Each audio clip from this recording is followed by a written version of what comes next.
सुप्रभातम विद्यार्थियों, संस्कृत शिक्षण की क्लास में आप सभी का बहुत बहुत स्वागत है। आज हम संस्कृत रुचिरा के पाठ्यक्रम में प्रथमः पाठः सुभाषितानि को पढ़ेंगे।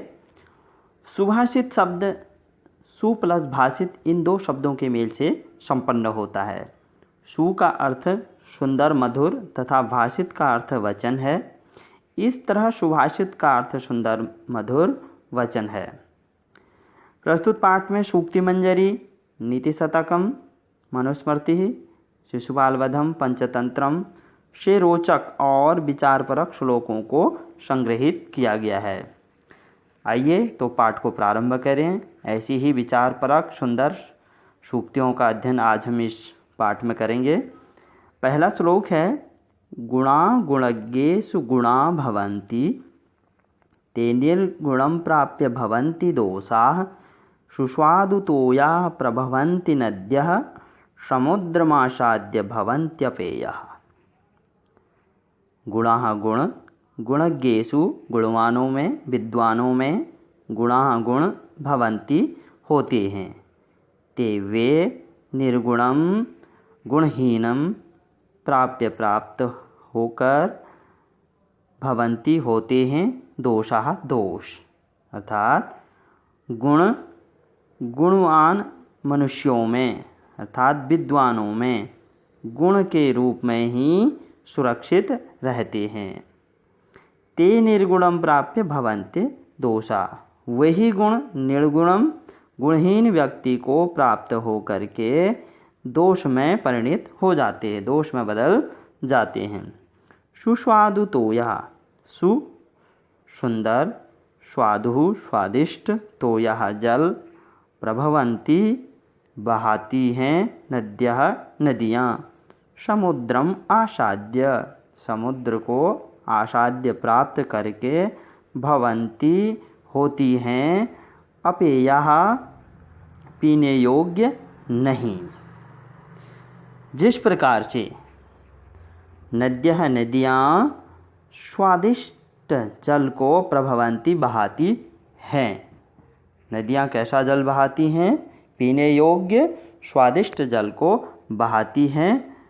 समुद्रम आसाद्य, और वही स्वादिष्ट जल जब समुद्रम आसाद्य समुद्र को प्राप्त होकर अपेयः यानी अर्थात पीने योग्य नहीं होता है। जब वह जल समुद्र के जल में मिल जाता है तो खारा होकर के पीने योग्य नहीं होता है। उसी प्रकार से जो मनुष्य में गुण होते हैं वे भी विद्वानों के पास जाकर के गुण के रूप में ही सुरक्षित होते हैं। वही गुण जब गुणहीन मनुष्य के पास चले जाते हैं तो वो दोष में बदल जाते हैं। जिस प्रकार से नदियाँ स्वादिष्ट जल बहाती हैं और जैसे ही समुद्र में जाकर मिलती हैं तो पीने योग्य नहीं होती हैं। अर्थात तात्पर्य यह है कि संगति में ही गुण विकसित होते हैं और वही गुण अर्थात कुसंगति में जाकर के क्या होते हैं, दोष के रूप में परिणित हो जाते हैं, यानी कि दोष स्वरूप बन जाते हैं। इसलिए मनुष्य को सर्वदा श्रेष्ठ महापुरुषों विद्वानों की संगति करनी चाहिए। अब दूसरा श्लोक है,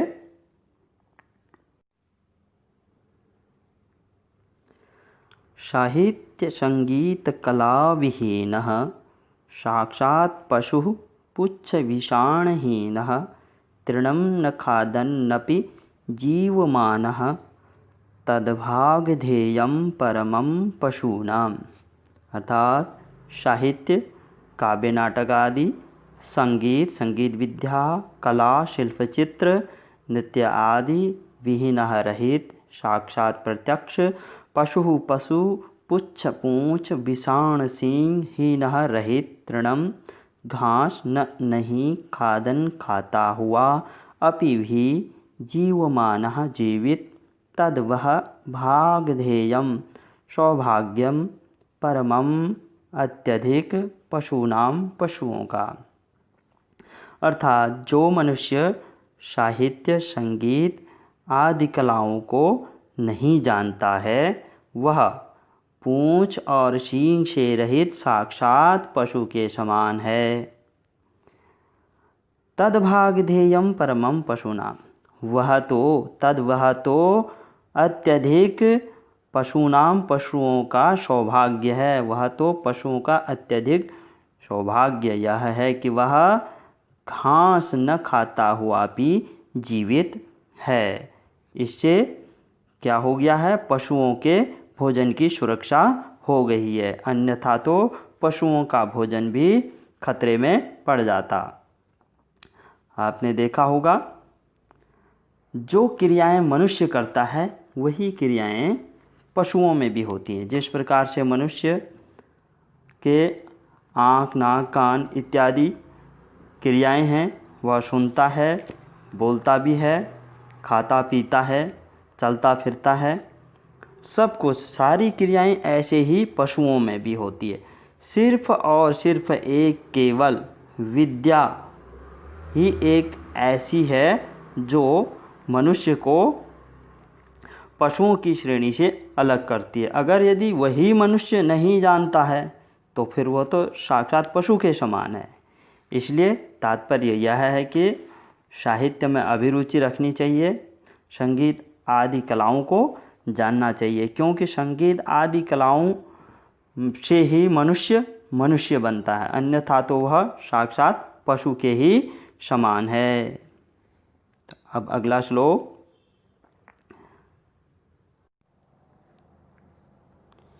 लुब्धस्य नश्यति यशः पिशुनस्य मैत्री नष्टक्रियस्य कुलम् अर्थपरस्य धर्मः विद्याफलं व्यसनिनः कृपणस्य सौख्यं राज्यं प्रमत्तसचिवस्य नराधिपस्य। अर्थात लुब्धस्य लोभी का, नश्यति नष्ट होता है, यशः यश, पिशुनस्य चुगलखोरी वाले का, मैत्री ही मित्रता, नष्टक्रियस्य जिसकी क्रियाएं नष्ट हो गई हैं अर्थात कुकृत्य करने वाले का, कुलम वंश, अर्थपरस्य धन को महत्ता देने वाले का, धर्म धर्म, विद्याफलम विद्यारूपी फल, व्यसनिनः बुरी आदत वालों का, कृपणस्य कंजूस का, सौख्यम सुख, राज्यम राज्य, प्रमत्त सचिवस्य विवेकहीन मंत्री वाले, नराधिपस्य राजा का। अर्थात लोभी का यश नष्ट हो जाता है, चुगली करने वाले की मित्रता नष्ट हो जाती है, और कुकृत्य करने वाले का वंश का नाश हो जाता है, और अर्थपरस्य धर्म, धन को की लालसा रखने वाले का धर्म नष्ट हो जाता है, बुरी आदत वाले की विद्या चली जाती है, कृपणस्य सौख्यम और कंजूस का सुख चला जाता है, विवेकहीन अर्थात आलसी युक्त मंत्री वाले राजा का राज्य नष्ट हो जाता है। अर्थात तात्पर्य यह है कि यश चाहने वाले को लालच छोड़ देना चाहिए, और मित्रता चाहने वाले को चुगलखोरी छोड़ देनी चाहिए, और धर्माचरण करने वाले को धन को कभी महत्व नहीं देना चाहिए, और जो विद्या रूपी फल चाहता है उसको बुरी आदतों से हमेशा बचना चाहिए।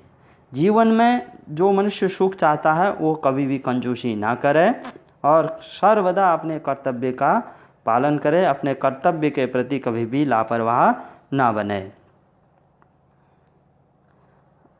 अगला श्लोक है, पीत्वा रसं तु कटुकं मधुरं समानं माधुर्यमेव जनयेन मधुमक्षिकाशौ संतस्तथैव समसज्जनदुर्जनानां श्रुत्वा वचः मधुरसूक्तरसं सृजन्ति।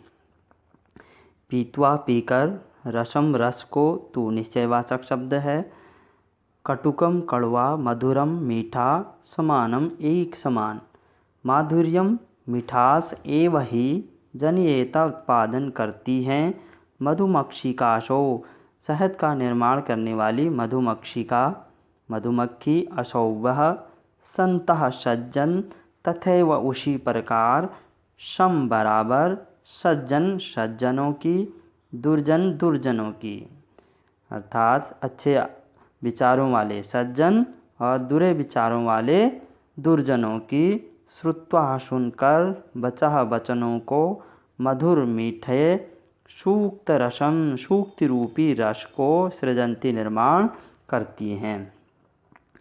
जिस प्रकार से मधुमक्खी कड़वे और मीठे रस को एक समान पी करके केवल मिठास ही उत्पन्न करती है, उसी प्रकार से संतः सज्जन लोग भी क्या करते हैं, सज्जनों और दुर्जनों की वचः बातों को सुन करके केवल मधुर सूक्ति रूपी रस का ही निर्माण करते हैं। आपने देखा होगा जिस प्रकार से एक मधुमक्खी कड़वे और मीठे रस को एक समान भाव से पी करके केवल माधुर्य अर्थात मिठास ही उत्पन्न करती है, अर्थात शहद का ही निर्माण, मधुर मीठे शहद का निर्माण करती है, उसी प्रकार से सज्जन व्यक्ति भी सज्जनों और दुर्जनों की बातों को एक समान सुन करके केवल जो है मधुर वाणी ही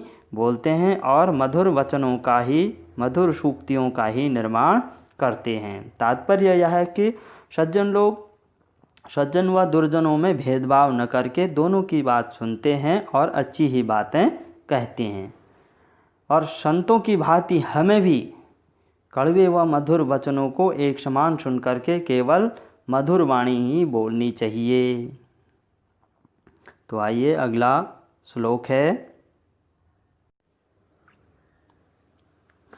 विहाय पौरुषम यो हि देवम अवलंबते प्रसाद सिंहवत् तस्य मूर्धनि तिष्ठन्ति वायसः। विहाय छोड़कर, पौरुषम पुरुषार्थ को अर्थात परिश्रम को, यो जो ही क्योंकि, देवम अर्थात भाग्य का, अवलंबते अर्थात सहारा लेना, प्रासादम महल में के ऊपर द्वार में, सिंहवत शेर की तरह, तस्य उसके मूर्धनि सिर पर, तिष्ठन्ति बैठते हैं, वायसाः कौवे। जो व्यक्ति यो अर्थात जो व्यक्ति पौरुषम परिश्रम को छोड़ करके भाग्य का सहारा लेते हैं, प्रसाद सिंहवत महल के द्वार के ऊपर बने शेर की तरह, तस्य उस व्यक्ति के मूर्धनि सिर पर कौवे तिष्ठन्ति बैठते हैं। जो व्यक्ति पुरुषार्थ को छोड़कर केवल भाग्य का सहारा लेता है, महल के द्वार पर बना हुआ जो नकली शेर होता है उसी की तरह उसके सिर पर भी कौवे बैठते हैं। भाव यह है कि व्यक्ति को कभी भी अपने भाग्य पर निर्भर नहीं होना चाहिए, बल्कि सदैव परिश्रम करता रहना चाहिए। पुष्प पत्र फलच्छाया मूलवल्कल दारुभिः धन्यामहि रुहा येषां विमुखं यान्ति न अर्थिनः।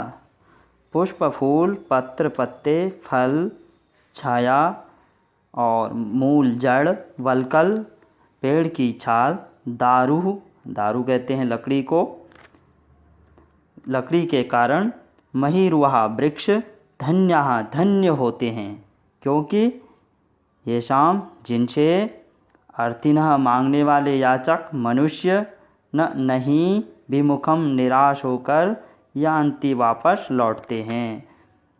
अर्थात पुष्प, फल, छाया, जड़ और अपनी छाल व लकड़ियों के कारण वृक्ष धन्य होते हैं, जिनसे मांगने वाले याचक निराश लौटकर कभी नहीं आते हैं।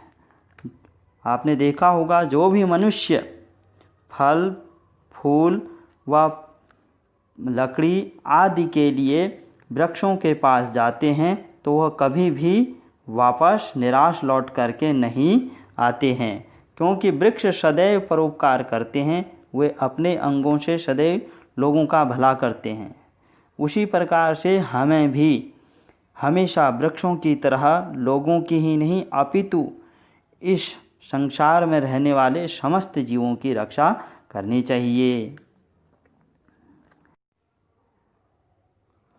चिंतनीया हि विपदाम आदावैव प्रतिक्रिया न कूपखननम युक्तम प्रदीप्ते वह्निनाग्रहे। चिंतनीयाः, सोच लेना चाहिए ही, क्योंकि विपदां, मुसीबतों का, विपत्तियों का आदौ पहले एव ही प्रतिक्रिया समाधान को। न नहीं कूपम, कुआं खननम खोदना युक्तम सही, प्रदीप्ते जलते हुए, वह्निना अग्नि के द्वारा, गृहे घर के। मनुष्य को आने वाली मुसीबतों अर्थात विपत्तियों के लिए शुरुआत में ही समाधान को ढूंढ लेना चाहिए, क्योंकि प्रदीप्ते अर्थात जलते हुए अग्नि के द्वारा घर के सामने कुआं खोदना सही नहीं होता, क्योंकि तब तक घर जल चुका होता है।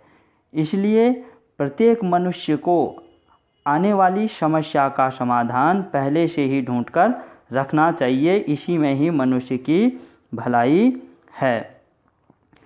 और समस्या के आ जाने पर समाधान का ढूंढने से केवल नुकसान ही होता है और उस समय कोई समाधान भी नहीं मिल पाता है। इसलिए मनुष्य को आने वाली अपनी किसी भी समस्या के लिए पहले से ही समाधान ढूंढकर रखना चाहिए।